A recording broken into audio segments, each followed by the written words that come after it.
Smart cities. As we know that it's hard to find a single definition of what the smart city is, and it strongly depends who thinks about smart city. People from IT define this differently than people from environmental protection or the people who are experts in thinking about people's participation in cities' life. There must be some things which are well defined and well accepted when thinking about smart cities. And we have two of them. The first one that I would like to present right now is the case in which we divide smart city into few smaller areas. And that division was done by Vienna University of Technology, and that's the one which is most popular in use both by academia and private business. What they did was that they claimed that the smart city can be divided into 6 areas. We have smart mobility, we have smart environment, we have smart people, we also have smart living, we have smart economy, and we have smart governance. How and in which way we can think about it is the case of that definition. And in here, they did more than just dividing the city into areas, because what they did was that they divided into areas, then they thought about the division into domains and the factors. Based on that division, they defined more. They defined also indicators, and basing on that, they started to build the rankings of how the cities are smart. And as this division into 6 categories is widely used, the rankings are not. They are based on the factors which are well achievable, which mostly means they are based on statistical data. One of the indicators, for example, the number of sunny days. And of course, it has some logical explanation with connection of environmental protection. But from the other side, you can ask yourself the question, does it really mean that the cities with more sunny days are more smart by definition? So the cities in Northern Europe are less smart than the cities in Southern Europe by definition? That's a huge limitation of that rankings, and I believe that's one of the reasons why it does not make them that popular anymore. But still, we can say that this division into 6 areas, that's one of the musts and one of the things which is in smart cities well defined and accepted by everyone. Another thing that we can say is formally accepted are the stages of smart city development, which were created by Boyd Cohen. He defined 3 levels of development of the cities. There is Smart City 1.0, which practically means that you have the companies which are coming into the city hall, and they said, hey, we have a nice idea, let's implement that, and because of that you will become smart. What's the problem in here? Well, practically it means that they're coming to the city hall, they said, that's nice, let's install that. But very often when it's done, it's super hard to assess the results. Just to give you the example, most of the intelligent transportation systems in Poland were done in that way. There were money available for that from the EU sources, and there were the companies that says, let's do that. So we have lots of intelligent transportation systems in the cities in here. But if you're trying to assess how well they work, it's hard to assess it, because everyone will tell you, basing on the data from 2007 or 2008 on which it was planned, it's that and that. Hey, but we have the year 2024, and there's 2 new highways and 2 new tram lines built, right? But because of that, it's hard to assess it.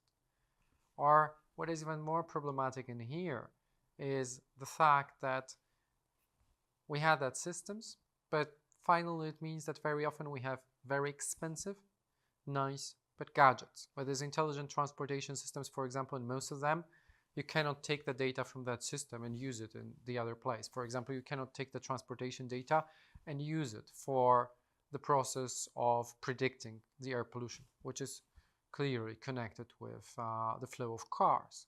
Why? Because when the system was implementing, no one was thinking from the perspective of the problem and from the perspective of the whole city. There was a company that was coming and saying, let's do that in the area of flow of the cars, it will get better. There might be a higher level, which is called Smart City 2.0. And here it looks very differently, because in here, the city says, hey, we had a problem in that and that area, and asks for help, also technological help. My favorite example in here is Rio de Janeiro before the Olympic Games. They said, hey, we have a problem with waste management. Try to help us. They know where is the problem. They had the data about that. They knew precisely the sources of that. They were looking for help from the companies, but after it was implemented, it was far easier to say, did we solve the problem or not really? And finally, we also have Smart City 3.0.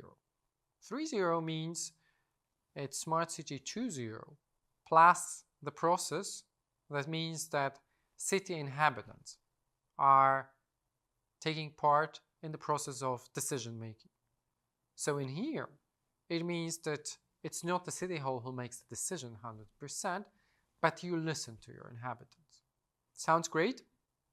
That's true, but it's also tricky because you have to prepare the city inhabitants to the process of decision making. If you randomly ask the person somewhere walking on the street around you, hey, we have a problem with transportation in the city, what might help?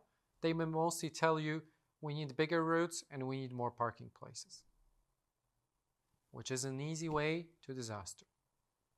But we cannot expect that the city inhabitants are experts in everything. So in here, we need to have a certain maturity level of the city inhabitants, which mostly means we have dedicated NGOs within experts who would like to participate in the process, but they also have some knowledge that might help with that.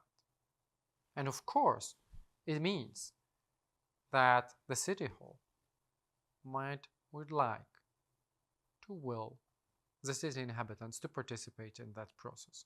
Both requires the certain knowledge of maturity of the city hall and the city inhabitants in here. They are the other authors who are proposing then Smart City 4.0, 5.0 and the other levels as well, but it's from this perspective of practical usage of that, they are not really important.